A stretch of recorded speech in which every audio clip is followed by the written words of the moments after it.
Before I introduce, have our panelists get started here, we thought this would be a good moment to take an opportunity to share some news that was part of the College Advisory Council meeting and celebration in honor of John yesterday. And that is that in the next week, the university will be sharing news that a $25 million gift has been made collectively to do two things important of recognition of John's deanship. One is to name the John W. Boyer Professorship, and the second is to name the John Boyer Center in Paris.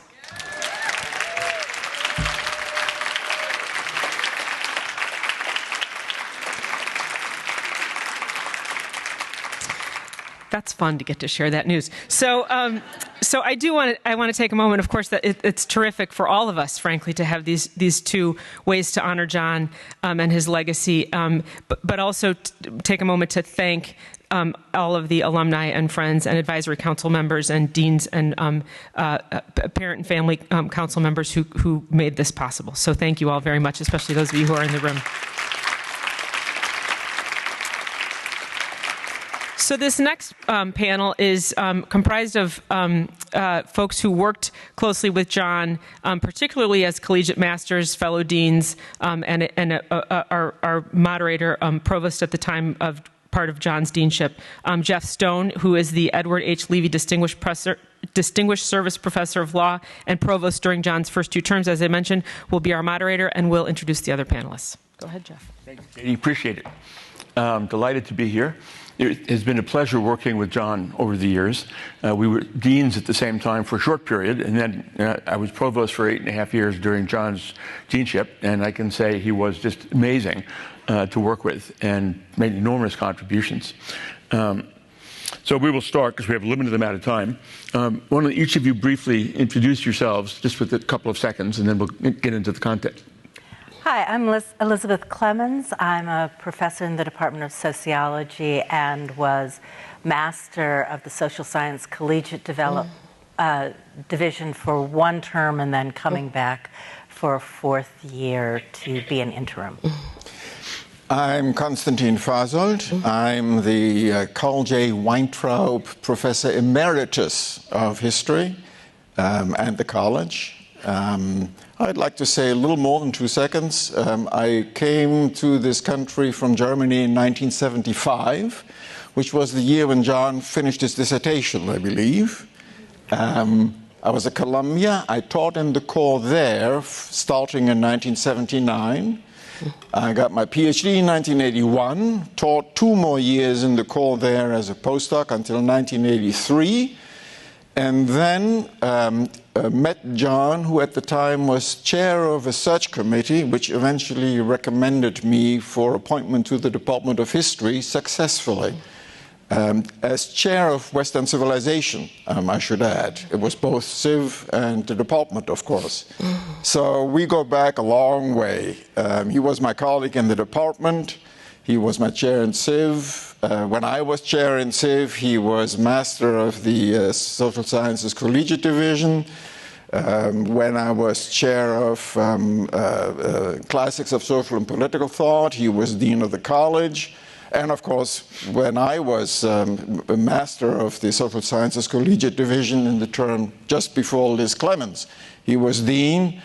And in 2016, when I retired, he gave what I think is the best speech anybody has ever given about the substance and shape of my research. So I'm really grateful to him for that. We also shared a floor where his office was directly across from mine for 17 years, from 1999 to 2017. And we went the same elevator up and down. So I've known him in various settings for a long time.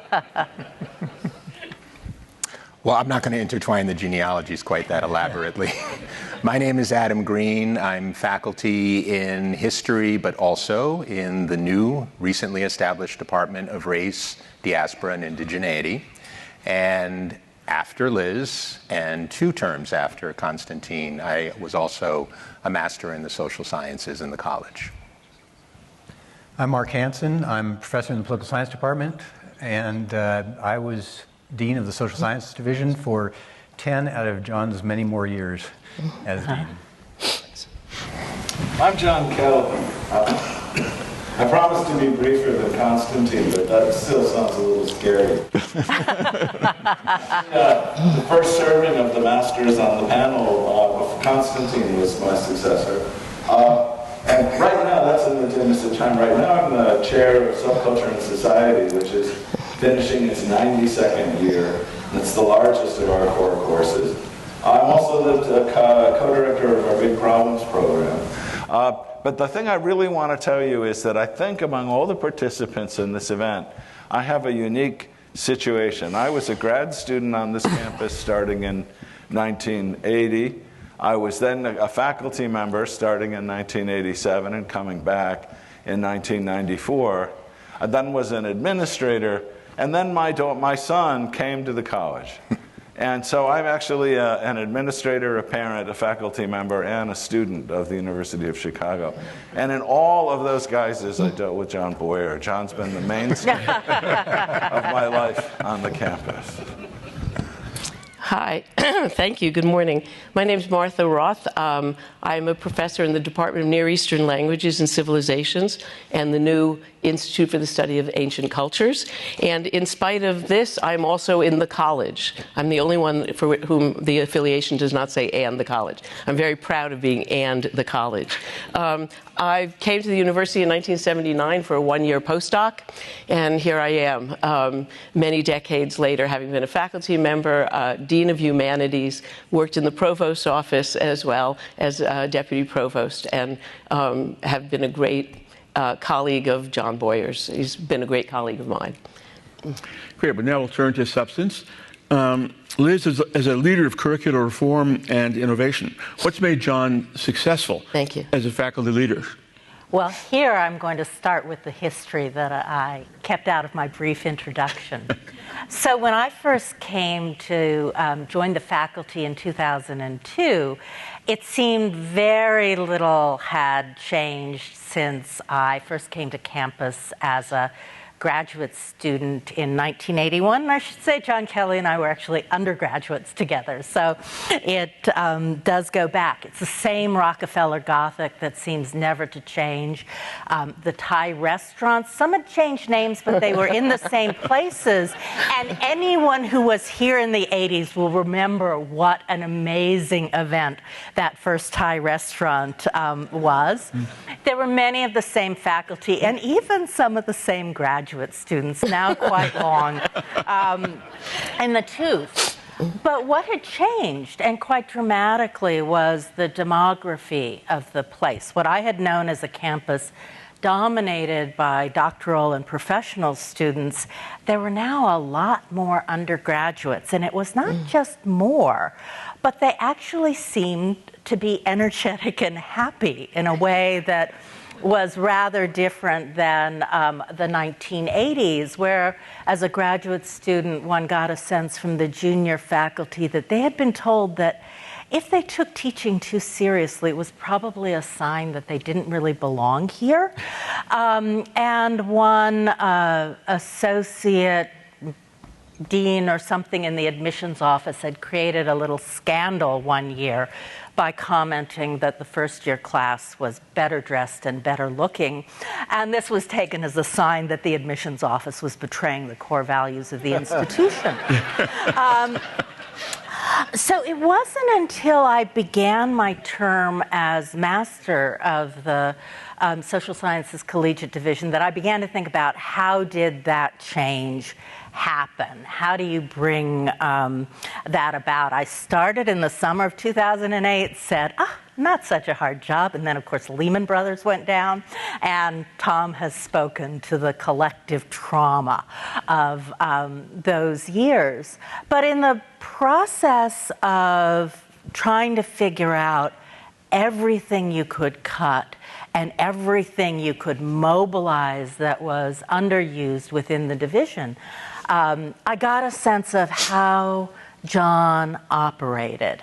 He operated with an interesting combination of clarity of values, which people have already spoken to, the sort of opacity of a sphinx sometime, and what President Alavastos spoke of as experimentalism, but you might also think of as opportunism with good taste. And so the first thing we saw was sort of the rules, those contracts with obligations to teach in the college became really important objects as in a moment of real stress on the institution.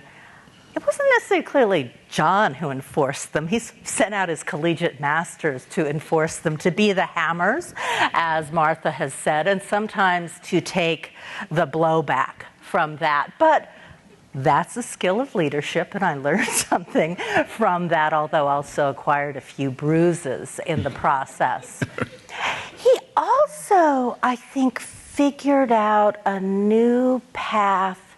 He didn't revisit the issues over sort of the collegiate faculty and all those issues that had been fights for decades in sort of the late 20th century, but instead really cultivated, and certainly within the social sciences, the collegiate majors. Because I think one of the things he recognized was that sort of the old status ranking of there are divisional faculty and then there are others actually missed a key kind of person who was really valuable, which is, you know, someone who would have gone off to Colby College or someplace else in a small town in Iowa or off in the woods and remained research active but loved teaching.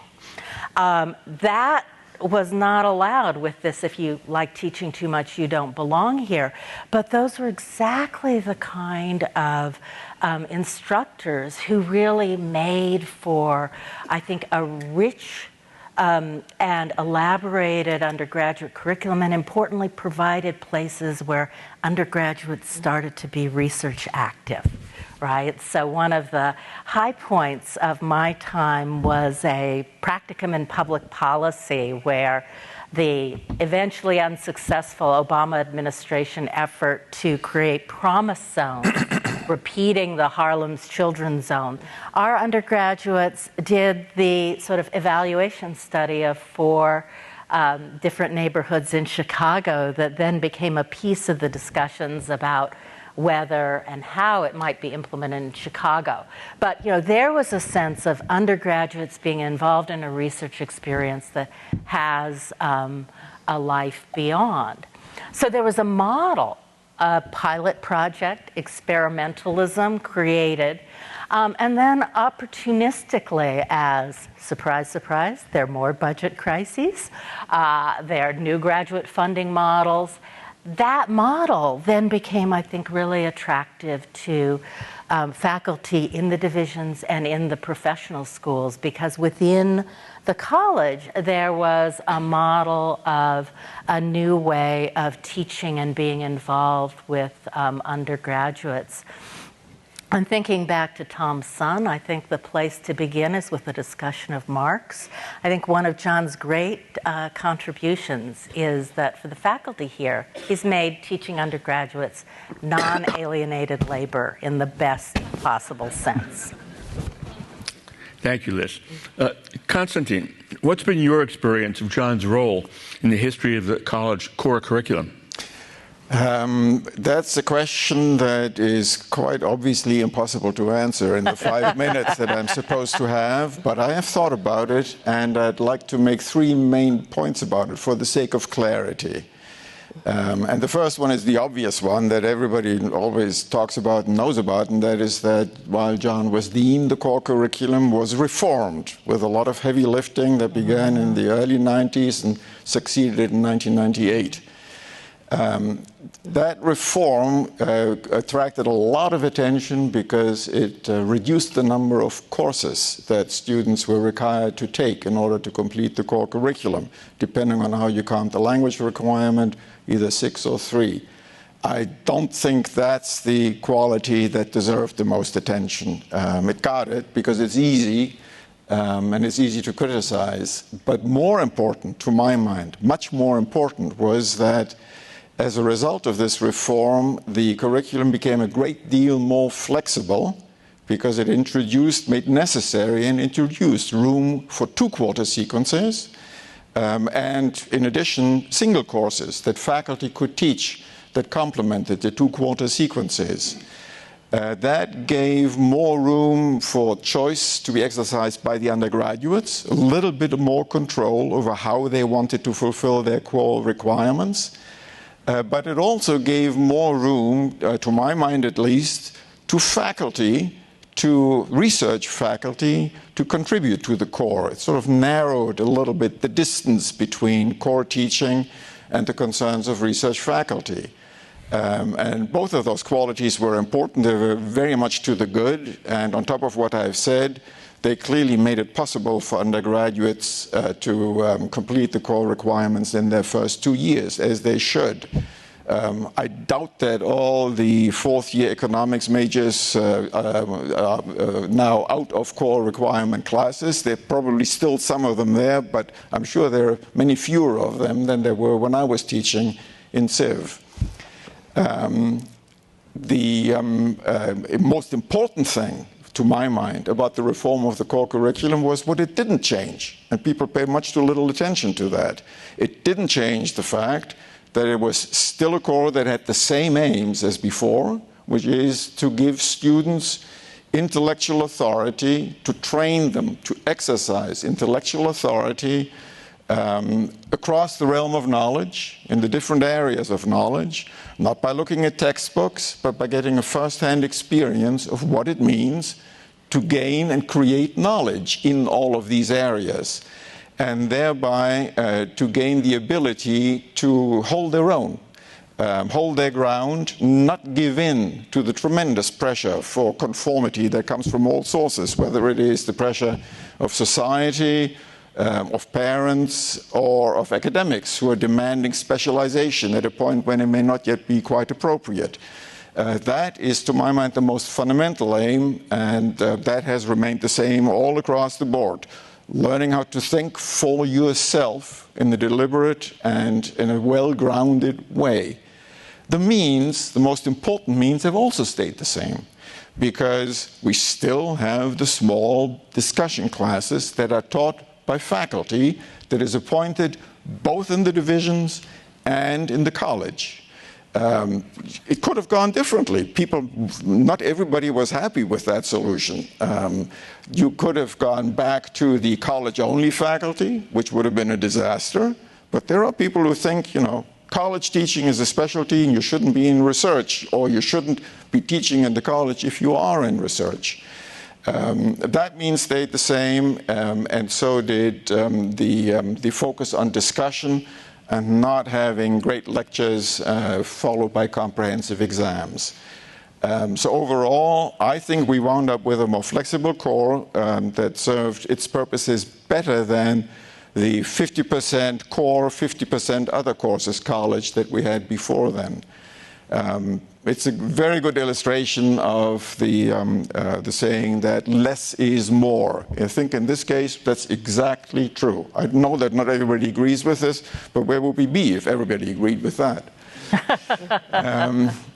Second, I would like to stress that the core reform, and this has already been stressed by the previous panel, the core reform is impossible to understand without correlating it with all of the many initiatives that were undertaken by John and during John's time in order to connect the core to the life of the students, to the life of the city, to society, to the world abroad, in all of the many ways that have already been mentioned. Internships, study abroad, performance arts.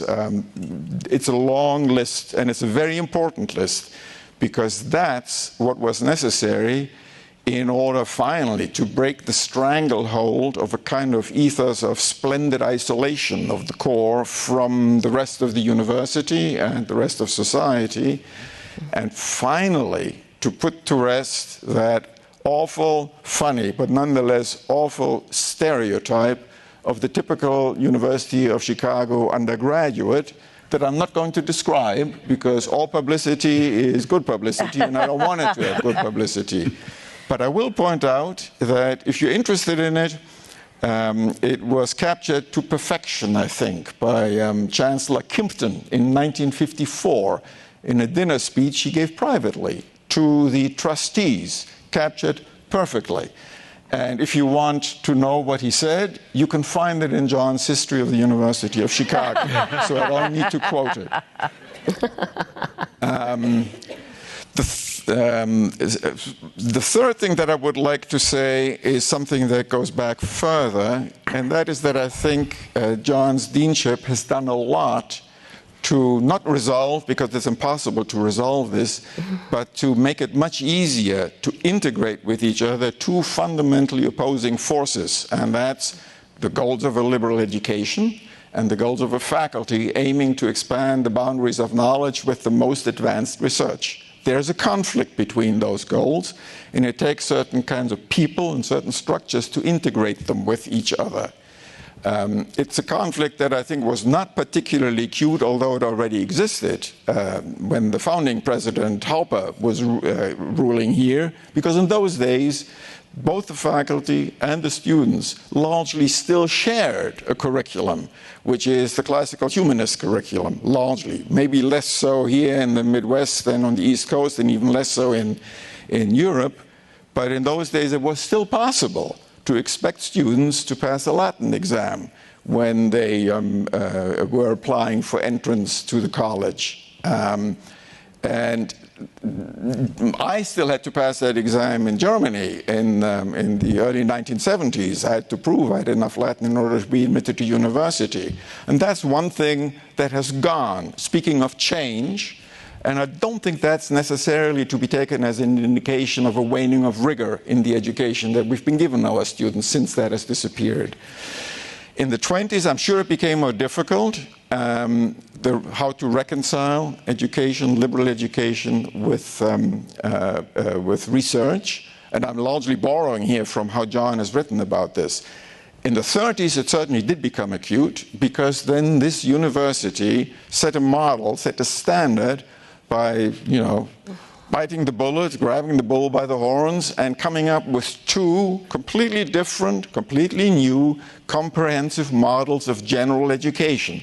The new plan by Chauncey Boucher started in 1931, the oldest core curriculum, and then the Hutchins College, of course.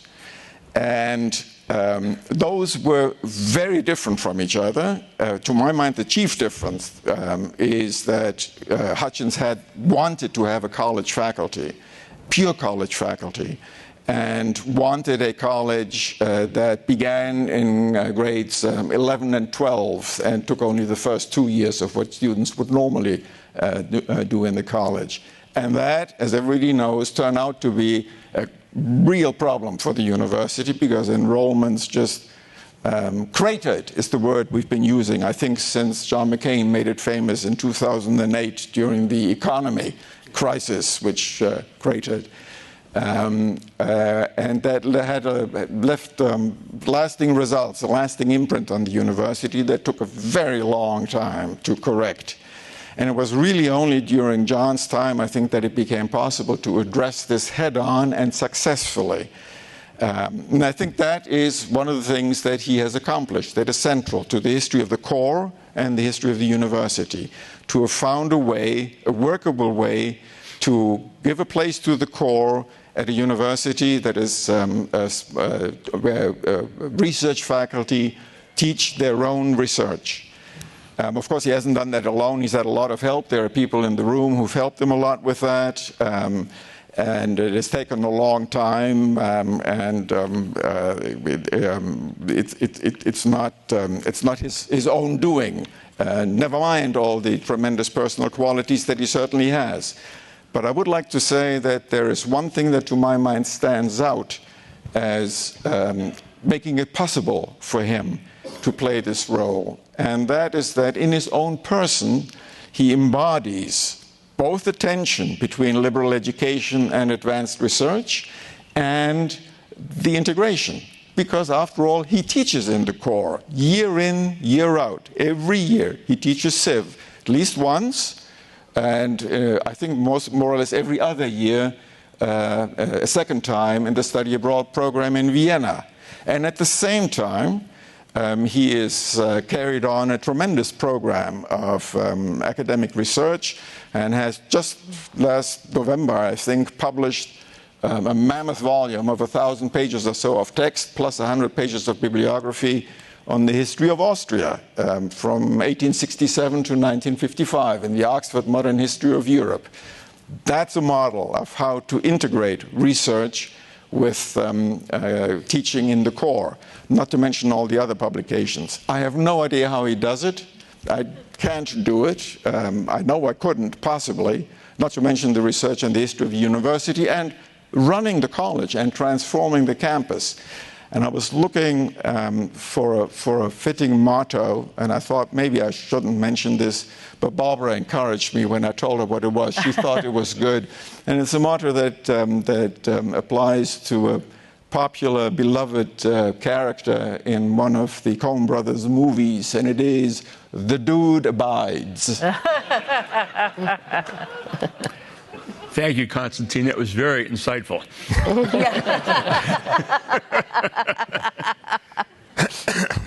Adam, we have a vastly different student body than 30 years ago, both in terms of the size and every measure of diversity. How has this come to pass, and how do you think this new undergraduate body has interacted with our culture and our traditions? Well, I should start this perhaps by putting very concisely one more piece of my own bio in, which is, and I think listening to John reminded me of this or called it back up, which was that I was an undergraduate here between 1981 and 1985. So all of these references to the 1980s and all of these discussions, maybe it triggered some PTSD for me, and I proceeded to just omit that out of this discussion. But in seriousness, I actually I learned a lot. And I think I grew as a person very much and had many experiences and many friendships that I've kept. So even then, the college was still a fruitful and positive place. Let me share a few facts in relation to what has changed since that time when I was at the college to where it is now. Of course, we're familiar that it's grown. It's grown by more than doubling. It's 7,000, more or less, students at this point. When I was at the University of Chicago, it was 3,000. 20% of those students are supported by Odyssey scholarships, and half of those, I believe, are first-generation college students. That was to some extent the case also when I was there, but not to a large degree. And when you think about the expansion, you recognize that you're talking about cohorts. Groups of students that can actually support one another, find ways to share stories, create, in a certain sense, microcultures around the experiences that they come up with. 14% of the students are now Asian descended, 10% are Latinx, 5% more or less are African American, 27% of the student body in the college presently is international. That's a significant increase over what was the case at earlier points in time. And when you think about the admissions that have just been reported, I believe, for the class of 2026, they're projecting 22% Asian descended, 22% Latinx, 14% African American, out of an enrollment of about 1,700. So the college is changing, or has changed, in all sorts of different ways. And, taking a cue from Constantin, that's the work of many different hands. Jim Nondorf, his staff, alumni, the way in which the faculty and also students present here have embraced these students coming in is all very important around it. But both with the hammer and with the subtlety, I think John has steered those changes, and they've been very, very important. How have these students embraced the culture and traditions of the University of Chicago? I would say in dynamic and fruitful ways. All of the faculty in the room know that they've had conversations at different points over the last 10 or 20 years about how wonderful it is to teach these undergraduates, how alive and dynamic, how prepared they are when they come into classes.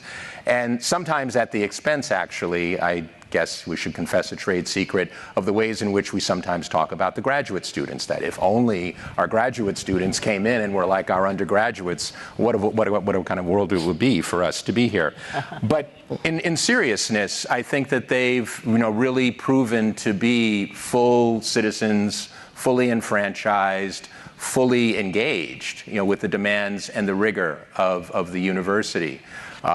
Maybe with cell phones now, they find different ways to meet one another and get together, but the Regenstein is still probably the primary point of intersection when one is trying to find another student in the course of an evening, either weekend or weekday in relation to coming. So the culture of the university, I think, is something that the students have adapted to and adopted.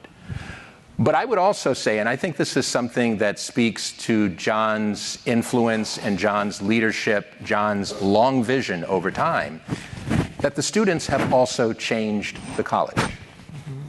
And I think that the ways in which they are both different students and they view what it is that they get out of college differently than perhaps was the case when I was here is really important to remark upon and really important, I think, to credit in terms of the way in which John not only partnered with the adults in the room, but found ways to respect and embrace the energies that were coming from students over the course of time. Let me point out two ways in which I think this was taking place that I was able to witness, both as someone coming in as an early faculty member, but particularly when I was working within administration. We're all familiar with adages, and I don't think this is the one that Kimpton was sharing with the trustees, but maybe it was. We're all familiar with the adage that some representative UChicago thinker said, that's all well and good in practice, but what about in theory? And I remember many discussions that would happen as an undergraduate in the college that would end at some point with that resolution that we were going to speak about this abstractly rather than try to figure out a way to apply it. That was always stimulating, but it could at times sink down into a sort of solipsism, where one imagined that the only sort of important work was happening within the mind, rather than thinking about ways to apply it. And I think that it's important at the same time that we celebrate academic rigor to think about the encouragement that John has given and that students have embraced and run with in terms of applying what it is that you learn in relation to moving out in the world and having an impact. We've talked a great deal about the Odyssey Scholarship Program, and it's very much a landmark. I think something of an indicative example of expansion and success in terms of the Boyer College era.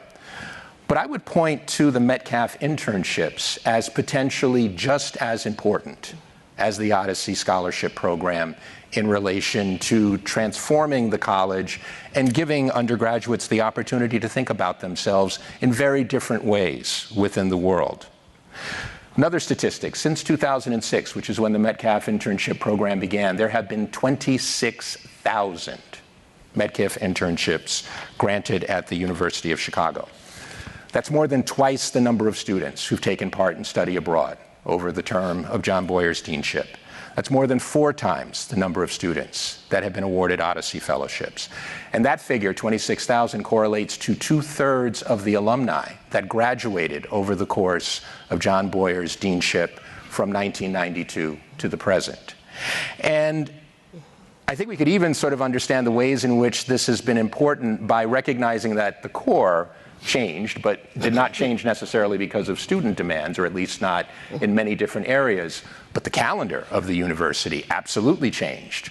We now end at the beginning of June, precisely in order to ensure that students are able to go out and serve out the full terms of these internships, not lose out in relation to the opportunity to go to the organization or the business or the firm or the agency of their choice in order to get experience. And I think, and I want to share this, I wrote it down this morning, I think that what this has done is encourage students to cultivate a sense of engagement, purpose, and even mission about what they want to do and to be, as well as what they wish to learn. And when we think about that, that has a significant impact on deepening the sense of purposefulness that our students have. They've always been smart. They've always been well-read. They've always been very rigorous. But the ways in which they have a plan about where they want to go, and the ways in which that actually raises a bar in terms of students, administrators, advisors, and all sorts of other individuals about how to help them get to that point. This is very, very different from the ways in which I remember coming to the University of Chicago. And I think in some ways we can see how this has had positive impact on metrics that are near and dear both to John and to others in terms of thinking about outcomes within the college. Time to degree has gone down significantly, partly because I think undergraduates have had more of a sense of intentionality about how they go through the college academically. And attrition, students dropping out, has also significantly decreased over the time when I was in the college. And I think that has in no small part to do with the ways in which undergraduates see a purpose to all of the hard work, all of the challenge, all of the rigor that they engage in here. These are changes that in some ways can be traced back to thinking about the ways in which students have been encouraged to think about the whole program that they take part in here. And that's always been something that I recall that John would advocate in terms of the ways in which we thought about the experience of receiving an education here. So that's one. And then the second that I would point out is the way in which the University of Chicago and University of Chicago students are more curious, more committed, and better served by being actively connected to the city, something that a number of people, I believe including Constantin and Liz, both brought up. And, you know, there are all sorts of different programs where one can see the ways in which this has worked over the last 30 years, and I think in particular the last 10 or 15 years. Chicago Studies emerging, for instance, as a program, the prizes that are given out in relation to undergraduate research, and the ways in which John has actively sought and sometimes sent us out to partner with various individuals around the campus who were similarly interested in the campus being more engaged with the city. Jim Nondorf, Meredith Daw, who I see over here, Shaz Razul, Amy Chan coming out of UCSC, Derek Douglas, Bart Schultz I see in the back, and a number of others. And the ways in which this encouragement of students seeing more benefit, more value, coming around learning from the city as well as learning within the campus, finding ways to promote those internships that I spoke about before, finding ways to encourage targeted scholarships in relation to city students, greater immersion and opportunities to get out into the city and learn from it, to understand it as a resource rather than a space of risk. We're all familiar with the ways in which John is something of a poster child, if I can use that characterization as we're talking about his movement away from the dean's office on a bike, leading students on yet another annual tour around the South Side. During John's leadership, the University Community Service Center was founded in 1996 by Michelle Obama. And over 27 years, that office has been up and running, and it's engaged hundreds, if not thousands, of students in programs like Chicago Bound, Seeds of Change, Summer Links, and countless tutoring and community services opportunities. I think this steady, insistent encouragement to open towards the city, something that John, I think, helped shepherd, but undergraduates at many points really have actually led, if we're being honest about the ways in which the campus is operated. It's been critical to pushing the entire university to think about itself in a different sort of way, not as a stranger in relation to the surrounding communities, but rather as a neighbor, with opportunities, but also with responsibilities. And I think that that goes a long way towards suggesting that theory and practice can actually be rebalanced in the everyday life of the university. And I think it pays dividends potentially, if we take advantage of it, to allowing the university to have or continue to enjoy, and maybe even to a greater degree, a sort of an opportunity to be a socially valid and sustainable project in the eyes of the whole public. Thank you, Adam. That was terrific. Mark, you mentioned to me during the break that you didn't really want to answer the question I was going to ask. So I assume you want to talk about what John did wrong. No, actually, why don't you say what question you do want to answer, and then go for it. Well, the question that was posed was what kind of what can we say about the way in which the changes in general education, in particular, have affected the corporate body of the faculty, and the way in which the project of sort of doubling down on general education at a time when many universities are sort of moving away from it, what impact that's had on the institution. So where I wanted to come at this from was from my observations, beginning as a faculty backbencher in the political science department when John was the master of the collegiate division in the social sciences, and then working for Jeff Stone in the provost office for several years as the project of reforming the core and reforming general education was proceeding, and then finally occupying a dean's office in a neighboring building, one over. Just to say a little bit about sort of where that project started and where it and why John was the right person to see that project through. So I wanted to kind of dispute the premise that I was of the question that I was to be asked, and to say that the project of reforming general education in the college during John's deanship was not to double down on general education, but rather to sustain it.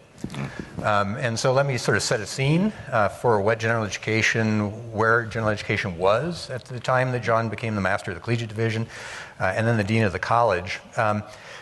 This was a general education program that was a difficulty for the university, a difficulty for the college, because it was limited in its appeal to students.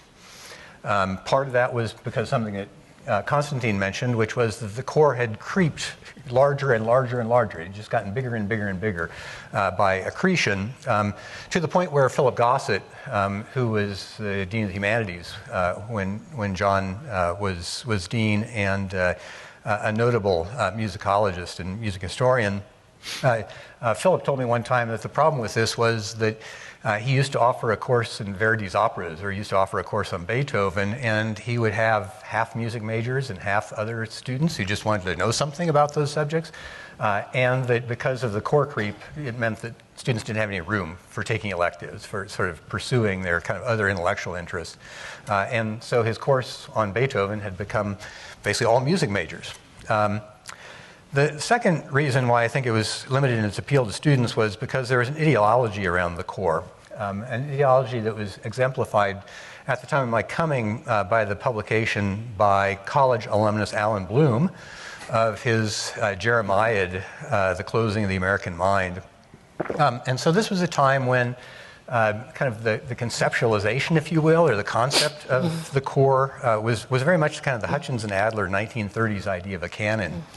And that was a harder and harder sell to more diverse students that we wanted to attract. And it was harder to sell as well to faculty. I certainly felt very wary about teaching in the core when I first arrived at the University of Chicago. So that was one problem that the core at the time sort of presented for the university and for the college specifically.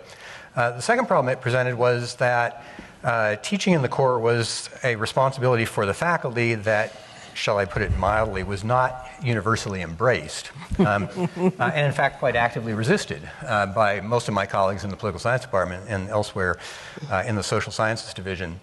And the whole attitude about teaching in the college is sort of best summarized by a story I have, which is that after I arrived here in my first years, as I was talking to my colleagues, I had more than one of my colleagues tell me, you know, this is a great place to be a professor, but I'd never send my kid here for school. Oh. Mm-hmm. Which is appalling if you think about it. But that it was widespread. As I say, it was more than one person who had that, who conveyed that idea to me. At the same time, general education was at the core of University of Chicago education. It's called the core not just because it's kind of a core body of knowledge, but also because it's the core of what makes the University of Chicago education special. And general education here has never been just about the knowledge of the great achievements of the human mind, which here at the University of Chicago, I'm proud to say, includes calculus as well as Shakespeare. But more importantly, skills of reading critically, thinking analytically, presenting arguments rooted in reasons and evidence. And through the years, you know, despite my initial wariness about teaching in the core, I've come to believe that where we as a faculty do our best teaching is in general education. It's where we provide the greatest value to our students. And so at the time that John became the master of the collegiate division, I would say that the core was in crisis. It wasn't a crisis where everything was falling apart. It was a crisis of stasis, I would say. And it was emblematic of the challenges that were before the college at the time that John became the dean. When I was in the provost office, I had access to all of these exit surveys and all these alumni surveys that were done by various agencies. And what we heard from our alumni almost universally was, I got a great education there. It was an awful experience. Where fun comes to die. Appalling. Absolutely appalling. Thanks. Thank you, Mark. John, the structure of the college deanship at Chicago is unique and requires a lot of bilateral collaboration with collegiate masters and divisional deans. How was John particularly suited to make that structure successful, and how successful was he? I was worried how I would set this topic up. I'm not worried at all, now that you've heard Mark Hansen. And you can imagine that my job was working simultaneously as the Deputy Dean of the Division of the Social Sciences and as an Associate Dean of the College, Master of the Collegiate Division of the Social Sciences. Now, I'm going to give, first of all, a global answer.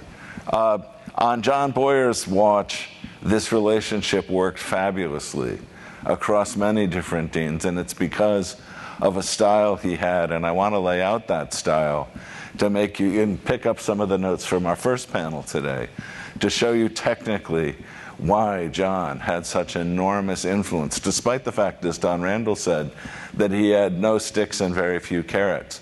When it came, you know, when you give an image of a gunfight at the end of that, you're like, whoa, no sticks and very few carrots. But they're not gunfights, that's the point, okay? I want to also say I'll fly the flag for the core any time, and if we want in the question and answer to talk more about that, I'm happy to. I think we should measure the utility of core courses by how many registrations not in majors are generated by them, because I think this question is a very important one, when too much is too much, but that's an empirical question, and we can address it. I want to get back to the structural issue. I want to talk about space and time. You got a sense of Mark's personality and you get his acumen. Mark understood that the research engines of the social sciences were in his hands. You heard Constantin talking about research and teaching.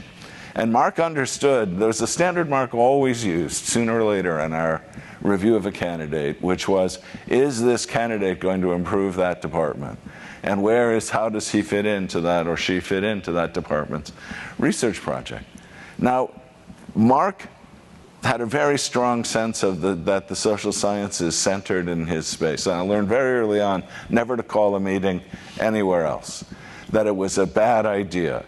Now, John Boyer was the opposite. John loves to be on the road. He loves to be all over campus, so it was no problem whatsoever to join me in Mark's office to discuss with a department chair a particular issue in that department. But John was the master of time. We heard this morning when we heard Paul, when we heard Paul Alivisatos talking about how John will unfold a program with experiments first. Martha Merritt massively expanded this, the use of pilot program as an idea. And John understood how to change the direction of a vast institution by getting proof of concept slow and easy. And I've got many stories I won't have time to tell about this. I want to talk about what this meant in the consideration of a case. In Mark Hansen's office, the buck stops here. If Mark is if it's a major policy question, whether it's a tenure or a renewal or other if Mark has decided, he's decided, and if he's decided negatively, the question is really closed. And then I would write a memo about it, whether that was the point or not, to inform John what was going on. But we never undid Mark's judgment on those questions. Mark understood the research engines of the social sciences and how to improve them. And his judgment was extremely sound. If you think taste issues would have caused us to, an anthropologist and a political scientist with a quantitative edge, we discussed that all the time, but it never meant that we were on one side or another of a particular case. What then was John Boyer's role? John was the master of the Unitary University. In the college, he touched all parts of it. He knew the role of faculty in the core. He was the first, we have not mentioned it yet today, he was the first chair of the Council on Advanced Studies, sponsoring all the workshops in the wake of the Baker Report. Who understands the research engine of the entire campus, the value of interdisciplinary work, sponsoring big problems as well as Chicago Studies, and any number of interdisciplinary projects of different scales, Civ Abroad, and so when John was reviewing a case, he has my notes on things where I saw it the same as Mark or differently than Mark. But John was asking different questions. Is this faculty member effective? Are they getting across everything they could be getting across? Are they missing connections? Are they running duplicate workshops? Are they involved in the wrong core course? Where is their contribution in light of their skills? And that moment in the bureaucracy, the provost's office has to review Mark's, mine, and John's work according to the quality of our reads and the soundness of our judgment. They're back to the... But this question of the future of the university for a faculty member, our structure in the hands of someone with as good a view of the long run as John Boyer, meant we never neglected that dimension in a process that has an aching thumbs up, thumbs down, kind of superficial. There's actually something much deeper going on, which is what's the future of this person's career in the U of C. John was the master of seeing that and communicating that through the masters back to the faculty themselves. So master of time and then the dean with control of space. It was actually easy. I don't know if this is true of my successors when they were caught in these situations, but in my opinion, John Boyer and Mark Hansen understood each other extremely well and rarely substantively and ineluctably disagreed. They would persuade each other rather than fighting it out. That's my take. Thank you, John. Martha, in light of the dramatic changes in student academic interests and preferences, especially over the last 10 years, how has the college maintained its sense of teaching and academic quality through these changes? Thank you, Jeff. I forgot you're never supposed to go last on a panel. And after 5 social scientists, the one humanist here. So they've said so many of the things I wanted to say. I don't know how the college has managed to do it. It has been a collaboration, and I believe that the collaboration is emblematic of John's deanship. As has been said over and over, he has been a great partner, a great collaborator with me in the dean's office. My experience of cases is not exactly like yours, John. There were a couple of disagreements. But I think that John once said, and has probably said many times, that this is an institution in which the students respect and aspire to emulate their faculty members. I have a colleague at Harvard who feels very disrespected by the students. We all have these colleagues at other institutions. Here, the students actually think, gee, you're an Assyriologist? How cool is that? I want to learn more about that. They actually find that what we do and how we do our research and our investigations are worthy of respect. And that is something we bring to the classrooms and they feed back to us. So somehow through the last 20 years of growth of the college, when I first came here, we used to say that we were 1/3 undergrad, 1/3 grad, and 1/3 professional. We aren't anymore. But somehow through the changes and the growth, particularly in the college, the faculty and the students have maintained a respectful engagement. And teaching and learning are transitive verbs. They only have meaning when they have impact on their objects. And we do that as we teach, and our students do that as they teach us in the classroom. So we've maintained this sense of the undergraduate education and teaching in the college and in the core as fundamental to our missions, in no small part thanks to the the carrots that John has found to reward us. Years ago, we had many members of the faculty who were terrible in the classroom. You didn't want your children to go here and study with these people. One of my colleagues, late colleagues, who was the most brilliant in his field, spent his whole class with his back turned to the classroom and his pipe in his mouth, and he had a Spanish accent. So nobody could understand a word he said, but there's no question he added eminence to the institution. Long ago, John said to me that responsible teaching is not enough. We have to have faculty members who are more than responsible in the classroom, who actually take it as a very serious part of the enterprise. So I think John has, by his example, maintained the importance of the teaching as a fundamental part of our institution, as our mission. And he's inspired others, as has been said, to teach in the core.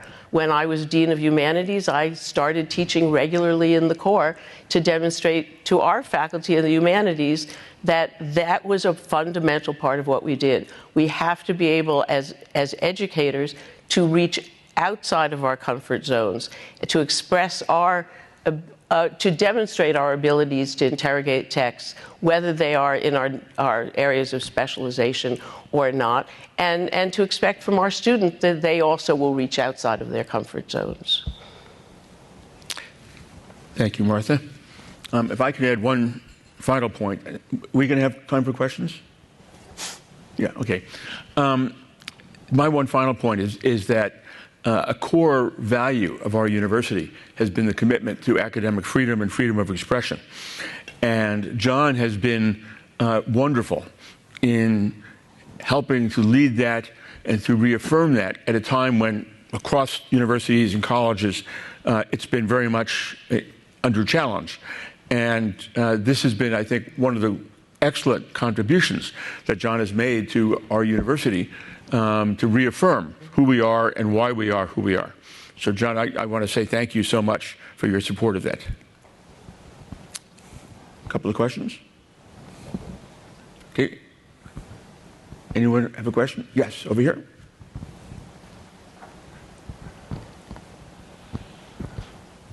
Thank you. I was wondering if the panelists could say something about Dean Boyer's role in cultivating the Society of Fellows and the Collegiate Assistant Professorship for Harper Schmidt Fellows, who play such an important role in teaching our students in the core.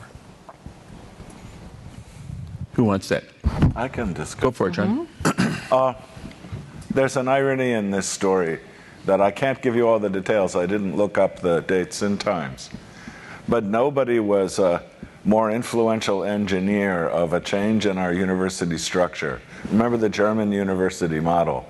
The only people who can change the faculty's work rules are the faculty themselves at the end of the day in the Council of the Senate. And they adopted a system where everybody taught in the college, not just some people. With too many people who were senior had all research school appointments, and anybody tenured from within inside, no matter how distinguished, had the college in their conduct. It was unfair. So if John is an engineer of a system with everyone teaching in the college, that's actually the end of the Hutchins faculty, the professor of the Mortimer Adler route, who does not wish to see. Hutchins thought it was vanity and narcissism to put your own name in the library, and that a professor built into the name teaches the best ideas in the library. And so a college faculty member is a different whole species than a research school researcher. John didn't believe it, and he built the school differently. But the core could not, you heard why, talking to Mark and Constantin and others.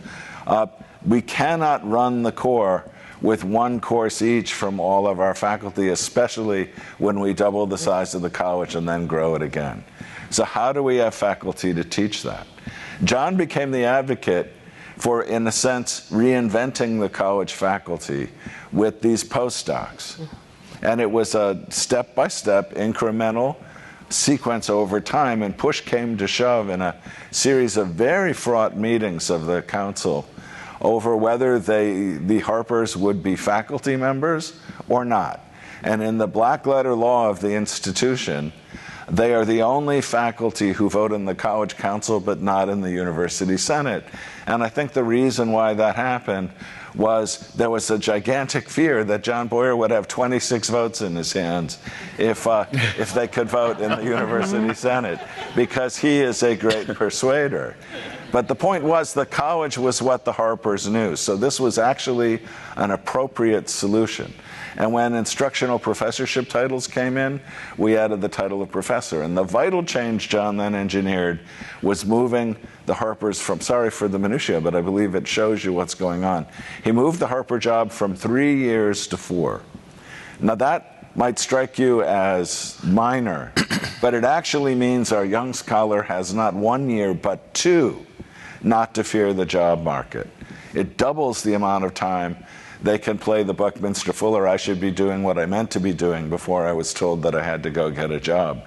And with the way that Harper job works, they've got 1 preparation each quarter for 3 quarters and plenty of time to research and write and develop their work. So the Harper system's success is a classic example of John Boyer's social engineering over a long run. And the way it works now is reaching a new crisis, because if we're going to double it again in light of our current situation, it doesn't so much fly under the radar. We have to raise this question of college faculty more squarely. And do we want some that aren't just in their first couple of years, some that are actually professors of experience? And how does that appointment work? Terra Nova, we haven't even scratched the surface. And John is like leaving it in our hands. It doesn't mean we're not going to ask him for advice. That is for sure. If I may, to follow up on that, I don't like hearing the collegiate assistant professors in the college referred to as college faculty, because that does bring back the Hutchins College. And that's not what they are. They are not Hutchins College. They are research faculty on their way to positions where they will do research. And they're getting time to work on their publications and time and experience in teaching in a core curriculum. And if I may use my personal experience, I will say that during the 4 years, well, I should set this up differently. My research, when I was writing my dissertation, was on the history of the conciliar theory, and in particular of the contribution made by one Guillaume Durand le Jeune, a French bishop, to the Council of Vienne.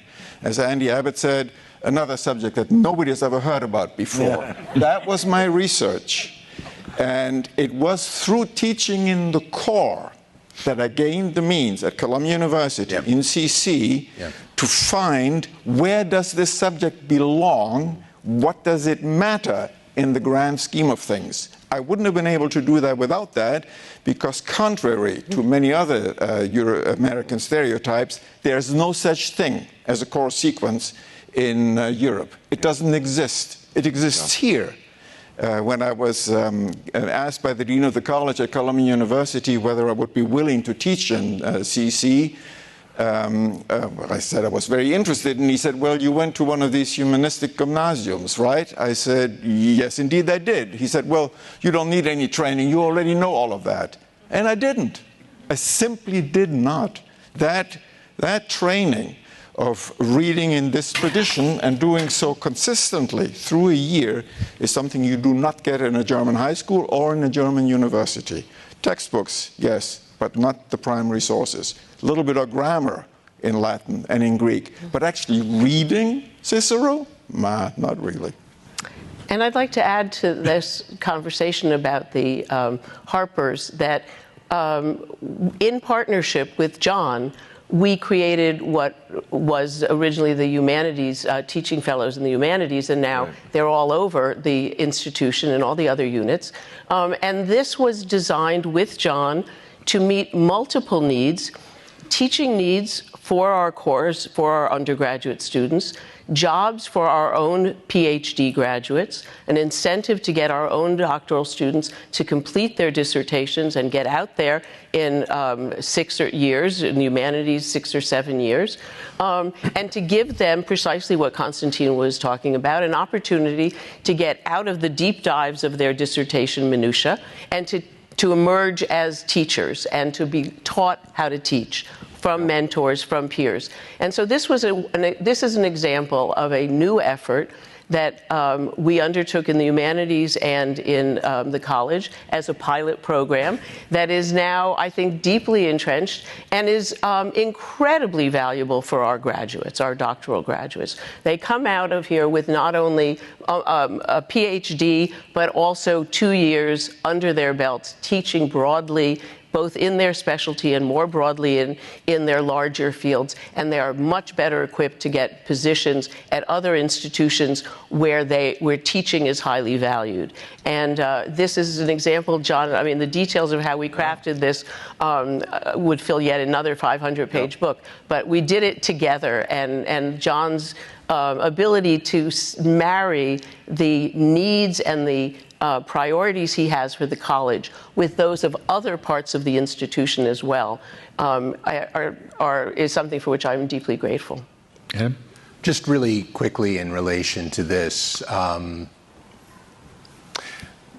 those in the room who are faculty who have chaired a core sequence or a Civ sequence are familiar with the weekly meetings where everybody sits down, the graduate students that are interning, the Harper Fellows who are teaching in the sequence, the faculty that are teaching in the sequence, and they basically have at it about what's happening that week, what are the texts that are going to be discussed, what are the key issues to get at, and occasionally there's disagreement. Certainly there was in the core meetings weekly that I took part in, but everybody would learn in the course of that. And the reason why I bring up this example, which is actually, I think, a very important part of why the core structure works at the university, because it's an active intellectual society that people are renewing, actually on a weekly basis. Both the fact that the Harper Fellows are full enfranchised partners in that, Dara's question, I think, is really important in terms of talking about some of the details of the culture. But also because that speaks to a need to make sure that that same sense of intellectual fellowship, that same sense of enfranchisement is enjoyed by the Harper Fellow as they are there on campus throughout their term. I recall that when I was working in the master's position, that John was keenly concerned about ensuring that there was a kind of broader sense of society, that there was support, including funding, in relation to research and travel around putting research out, that there was the capacity for Harper Fellows to be able to gain courtesy memberships within the departments that they were connected to. And this doesn't always work perfectly, but the energy with which that was promoted meant that there was something behind the idea that you're here to do more than just simply teach a class and get out of our way, that you actually belong to what it is that we're trying to build here. And it's tremendously helpful in terms of Harper Fellows going on to jobs elsewhere. Dara's exemplary, along with 2 or 3 people that I know of, and there are probably many others as well, of getting jobs here when they demonstrate that they're there. Dara started as a Harper Fellow. He's now a member of the political science department as a faculty member. And I think that way that operates is really important in terms of recognizing what it is that actually makes this core system work. The Harpers are integral to that, and they're indispensable in terms of being able to provide that. But I don't think it also works if you don't have a sense of common project and respect. And actively that's renewed when you create things like the Society of Fellows, when you encourage people to bring Harper Fellows in as members, when you find ways to ensure that they're actively participating in building this on this weekly basis. I know we could ask more questions and hear from this distinguished group for all afternoon, but we also want to hear from John Boyer. So first let's thank this panel and Jeff for being our moderator.